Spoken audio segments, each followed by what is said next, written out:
Kung natatandaan ninyo, meron isang kasambahay nung araw, nagngangalang Bonita Baran. Yung amo, yun, mag-asawa rin, Chinese descent. Pinapunta ko rito nung pangalawang termino ko bilang senador.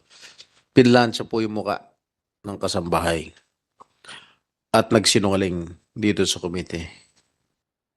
I am warning you, both of you. I'm warning both of you.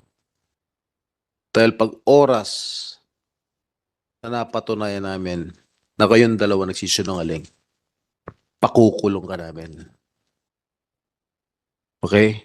Yung dalawang amo, yung mag-asawa nung araw, yan ang lansya ng muka kay Bonita Baran. Nasintensyahan yun. Habang buhay.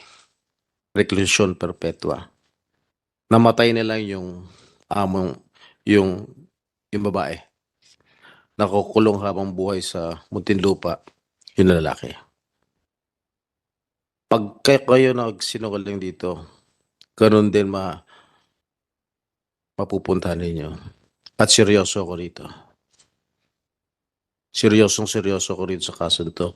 Kaya nagkaroon ng batas kasambahay dahil kay Bonita Baran. Dahil sa pagmamalabis, pagmamaltrato sa kasambahay. Huwag kayo magsinungaling. Ngayon pa lang, sa akin pakiwari, parang sisinungaling na kayo. Magkakaroon pa tayo isang pandinig, dalawa pandinig ay kung gugustuhin ni Senator Tolentino. Dali mo yung mga anak mo. O isang anak mo na hindi minor de edad. At yung ibang witnesses, yung Senator Tolentino, yung Dodong, para malaman natin ang buong katotohanan. I'm warning you guys, both of you. Kahit magagaling mga abogado mo, kahit magagaling sila, kumuha ka ng pinakamahal na abogado,